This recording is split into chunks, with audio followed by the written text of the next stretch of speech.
malaki po ang role nito sa ating mga solar setup, which is ito po ang protection sa ating mga battery bank para hindi natin ma-over discharge. Ang mga battery kasi mga sir, kahit lead acid, gel type, lithium ion, LiFeO4, kapag madalas natin niyang ma-over discharge is iiksi po ang kanilang buhay. Imbis na meron po siyang 3,000 cycle sa kanyang charging at discharging, di na yan naabot ng 3,000 cycle kapag hindi natin masyadong naalagaan ng proper care ang ating mga battery bank. Napakamahal pa naman sa mga battery bank mga sir. Mas mahal pa kung tutuusin sa ating mga inverter. Ang inverter na 1 kilowatt lang, either 24 or 12 volt system lang yan, is nasa 5K lang ngayon. Yung mga common na inverter. Pero ang battery bank niyan, pag LiFeO4 ang pinili mo, mas times 2 or higher pa ang gasto sa ating mga battery bank. Dahil ang mga LiFeO4 na 12 volt 100 AH ngayon is nasa 14K. Kaya dapat lagi nating ingatan ang ating battery bank dahil napaka-expensive na parts sa ating solar setup ang battery bank. So sa pamamagitan nito mga sir is maprotektahan po ang ating mga battery bank sa LVD at HVD protection module na ito, which is napakamura lang nito sa online. Lagay ko na rin sa description box ang link sa online seller na binilihan ko nito. So now proceed tayo ngayon mga sir sa dito sa kanyang board. Dito po ang kanyang input. Na greens po ang input niya ng 12 volt to 36 volt DC. So sa naka 48 volt system setup, hindi na pwede ang module na ito. Pwede lang po ito sa 12 volt, 24 or 36. Itong relay na ito mga sir is parang driver lang po siya sa ating mga external relay na mas malaki ang amperahe. Dahil 20 ampere lang po ito, napakaliit lang po.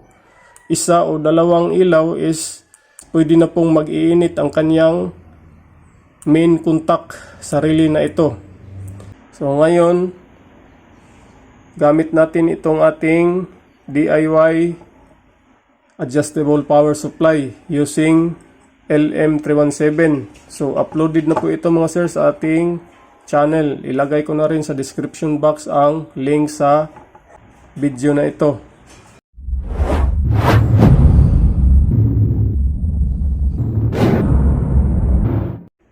Welcome back mga sir.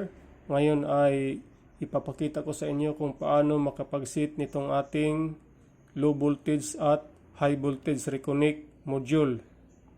So ito po siya. Dito muna tayo sa kanyang board. Ito po ang kanyang input, positive, negative. Ang required input voltage nga pala nito is 12 volt to 36 volt DC. At ito ang kanyang output. Yan, may nilagay tayo na 5mm lead para sa indication sa kanyang output kung magsiswitch on na itong ating relay.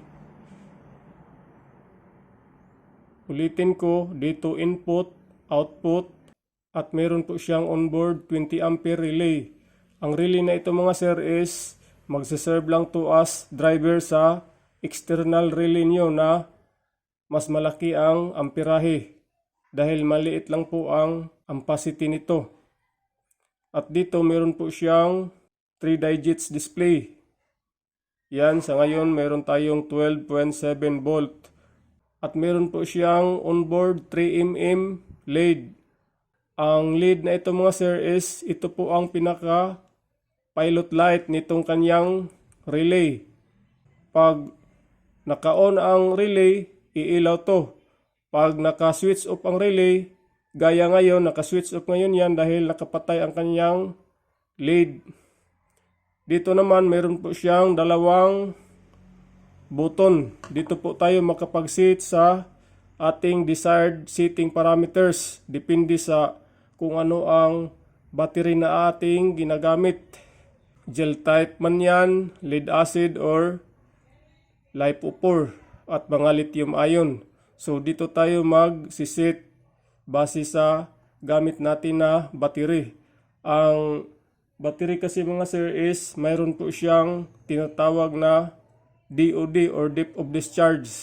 So kaya tayo maglagay nito sa ating solar setup dahil ito po ang magprotekta sa ating mga battery bank para hindi siya ma-over discharge.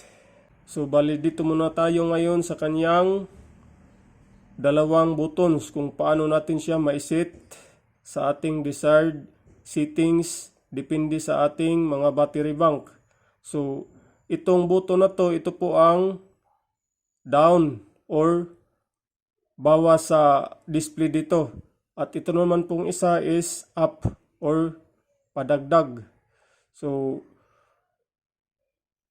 actually ang dalawang buttons na ito is multi-function po siya. Kapag ilulong press mo to, long press, yan, magpa-flashing yan, dito tayo makapag enter ng panibagong hysteresis na setting. Long press. Once nasa flashing state po siya, diyan kayo pwedeng makapag-enter ng inyong panibagong settings. Same din dito. Long press. Dito din tayo makapag-set sa ating desired low voltage disconnect. So try natin ngayong mag-set. Ang naka-default settings niya ngayon sa kanyang hysteresis is 2 volts. Dito naman ang naka-default ngayon is 12.5 ang kanyang low voltage disconnect. So mag-enter tayo.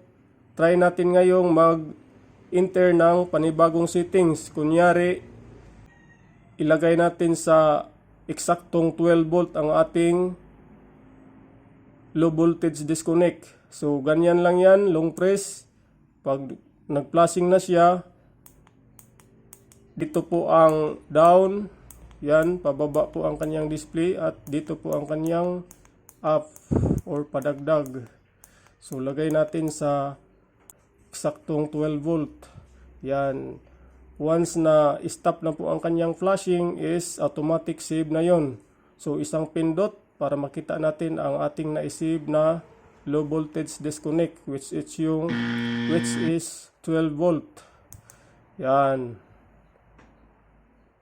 So nakasave na siya. Ngayon, dito naman tayo sa hysteresis. Ang default ngayon is 2 volt. So itong hysteresis is dito po tayo mag-add ng voltahe para sa ating gustong high voltage reconnect. So kanina ito ang ating 12.0 low voltage disconnect. Bali itong 2 volt na ito sa hysteresis, bali madadagdag lang po ito sa 12.0 na setting natin.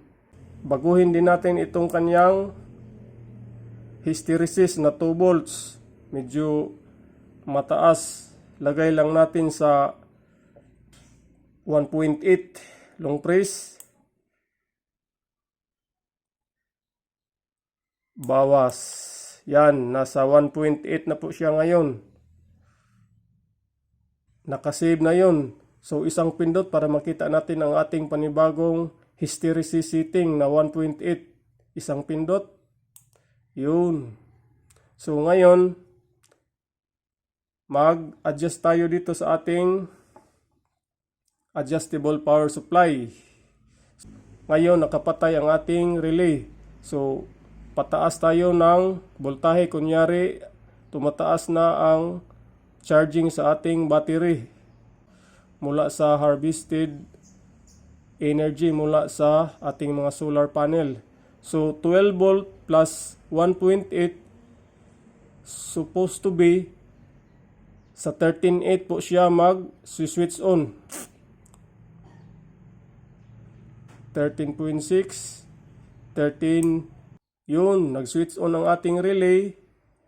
umilaw ang kanyang lead at ang ating load din na 5mm lead is umiilaw din. So ibig sabihin meron na po siyang output itong display na ito. Ito po ang output dito. Actually, kung ano ang input natin dito, yun lang po ang voltahe na i-out niya dito. So pababaan natin assuming na marami na pong appliances ang niloload sa ating inverter at bumaba ang voltahe ng ating battery. Pababa 12 sa eksaktong 12 volt po ang ating naiset dito na low voltage disconnect. Pababa tayo 13.7 6 5 12.7 12.6 4 2 3 2 11.8 pero hindi pa yun sa 11.8 po nag switch off ang ating relay. So medyo may delay siya or hindi po accurate ang pag switch off sa kanyang relay. Try natin ngayong suklatan ng voltahe.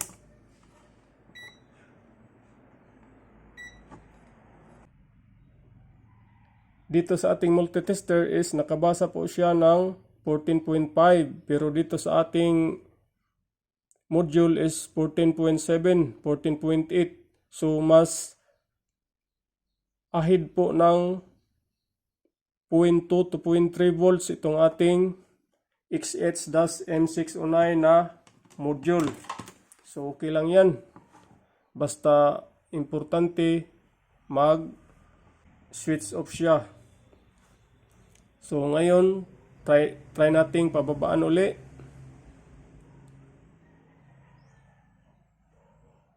$14.3, 14, 13.8,